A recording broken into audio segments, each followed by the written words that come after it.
Ni hao! Hi, we were the first group to do UCOR2000 in China.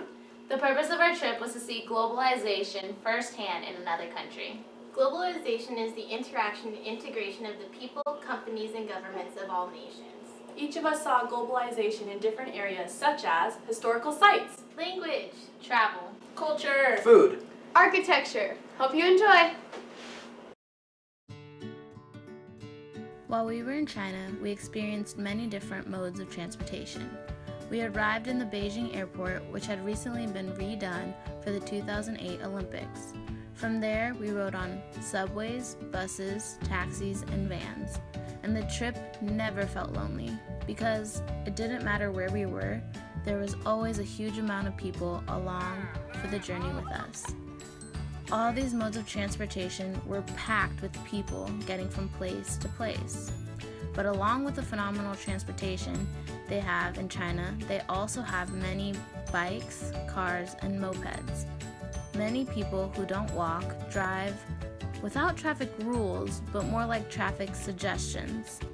In China, vehicles feel like they have the right of way because they are bigger and stronger.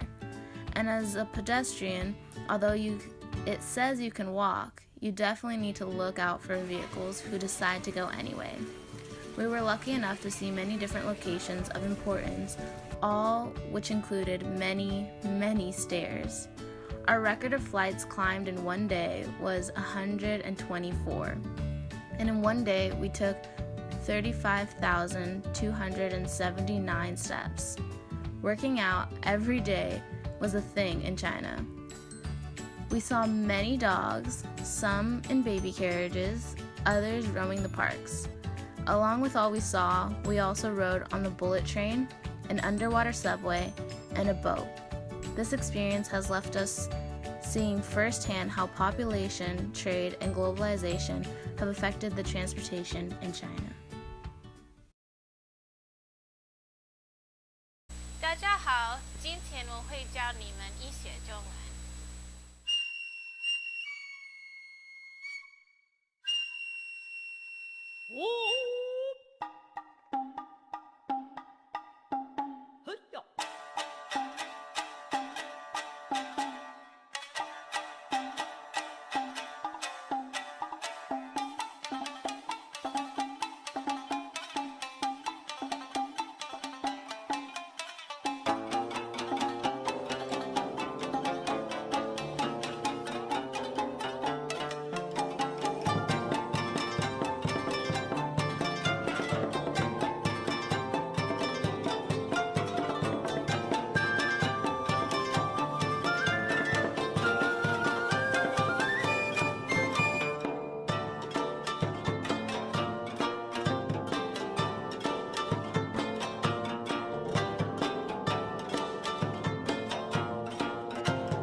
Judy, Yes. how old were you when you started learning English? I started English when I was first grade. First grade, that's so early. Why do you learn it so early? Because everyone else does. Hi, Ling Chan. Hi, Kiwi. I have a question for you. As a native Chinese speaker, why do you feel it's important to learn English? Because nowadays we are always traveling abroad and studying abroad. But everybody in the world can use English to chat to each other, so we should learn English well to chat with foreigners so we can learn more about the world.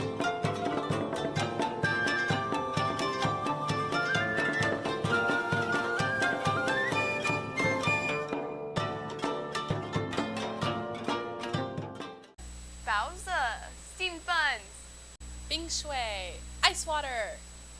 德孝健, how much? 我叫马克. My name is Mark. 1、2、3，耶稣！谢谢你们，再见。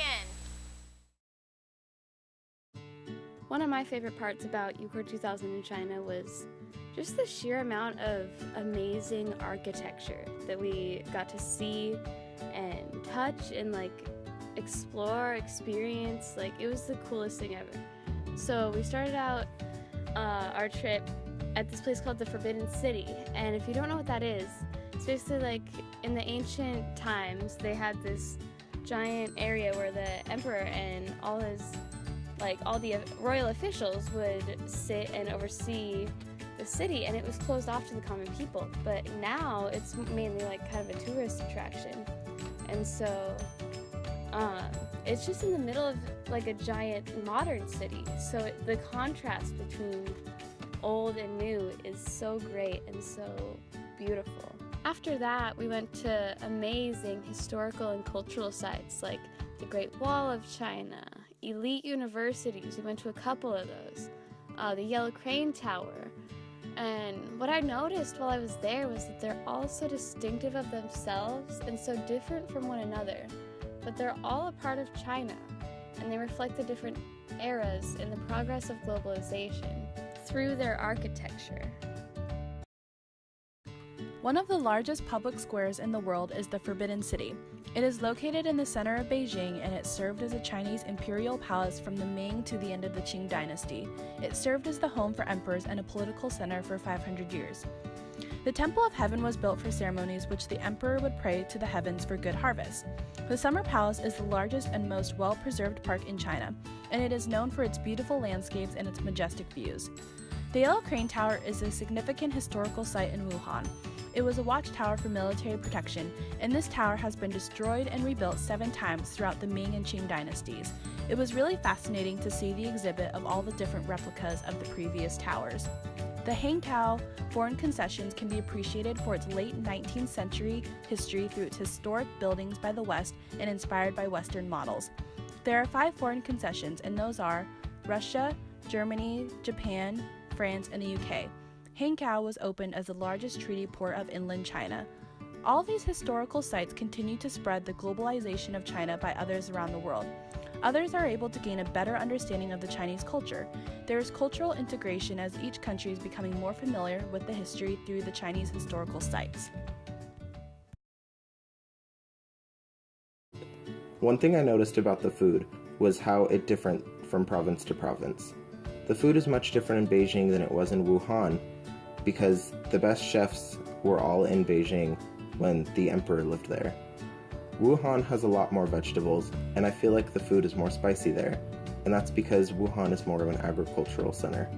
While I was there, I learned that although rice is eaten everywhere in China because it is such a staple food, they eat more noodles up in the north part of China because they grow wheat up there. Another cool thing about the food in China is their different kind of chips, crackers, and cookies. They have very different flavors than we have here, including squid and cucumbers, mangoes, and Texas barbecue. While we were in Wuhan, we went over to Professor Zhigua's mom's house and she taught us how to make dumplings. The food in China was absolutely delicious. While we were there, we ate a lot of family-style restaurants where we would sit around a big table and share many different kinds of entrees. This was fun because you got to try a little bit of everything and try something new each time. But my favorite food was the street food. I loved the steamed buns, jianbing, and the chicken dumplings. Aside from all the planned excursions that we did each day, we were also able to experience the culture and social life of the locals in China. We got to watch an acrobatic show, try their take on fast food, visit art museums and exhibits, see the night markets, dance with the aunties at the square, do KTV, ziplining, and so much more. Each of us got to delve under the everyday life of the people of China and see what it's like to be in their shoes. One thing that I noticed about China that is different from the US is their community. We felt a sense of closeness with the locals as they tried to speak English with us, play games with us, or take pictures. They came to us with open arms and saw what Americans were like. For example, when we visited CCNU, we got to speak with the Chinese students who were English majors. They were so engaged with us speaking about American culture and loved to hear what it was like here. Our little exchange gave us a better understanding of each other's life in different parts of the world. Globalization plays a huge role to the culture of China. In our world today, global interaction is continuously in play, whether it be through businesses, social media, or relationships. The everyday cross-cultural encounters shape how we see the world in their eyes. So one of my favorite things about China is its really cool architecture. And one of my favorite places that we visited was this place called the Summer Palace. And so basically this Empress, Dowager Cixi, decided that she wanted to just have a vacation home for the summer. And it's this gigantic city built it has a lake and everything. You can take boats across it. We walked for miles across her summer palace. And it was just the coolest thing ever. And it's so, there were temples, there were offerings, there was this huge corridor. It was just the coolest thing ever. And you guys should check it out. One of my favorite experiences on this trip was being able to go to some local colleges and interacting with the students there. I think it's completely awesome how you can meet people with extremely different backgrounds and still have these really close friendships with them. It was also a really great opportunity for me to practice my Chinese. I'm currently learning Chinese right now, and I haven't been able to get a whole lot of practice in, but being able to converse with people there and improve was a great opportunity for me. So my favorite part about traveling is getting to try a bunch of different kinds of foods. And my favorite food was jianbing, which is this pancake with green onions and cilantro, eggs, red bean paste, and it's wrapped around like a cracker, and it's super cheap and it's so delicious, and I think I had it 12 times when I was there. Another favorite food that I had were they have corn. They really like corn, and they have corn flavored candy and corn flavored ice cream, and they have really weird flavored chips like shrimp and cucumber and mango. And my favorite dessert kind of thing that I had was only in China do they have tiramisu Oreos, and I bragged about them, and I was gonna bring them home, and I couldn't find them. So I'm really sad because they were probably the best Oreos I've ever had in my whole life. Traveling to China was a really special and meaningful experience for me because actually I was adopted when I was 7 months old. And traveling to China, it was really cool in the sense to see where I came from, and had I not been adopted, what life would have looked like through my education, religion, and family life. Traveling back to the U.S., I have a much deeper appreciation for my culture and my roots and where I come from, but I'm also grateful to live in America. My favorite part of China was not being just a tourist in China, but also being one with the locals. And one thing about China is that they're very community oriented, and so you get that sense of closeness with one another. I remember late at night, my friends and I, we were walking in the courtyard, and we just see this organized Zumba dancing, and we got to dance with some of them, and also just dive into the culture of being what it's like to be one of the locals. Going to the grocery shop late at night because we were hungry, or going KTV and doing karaoke, or going to the market and just bargaining for some cool stuff, or just walking through the streets and seeing what it's like to be one of the locals. Transportation, riding a subway. I gained a better understanding of what it's like to be a local in China, and so that was one of my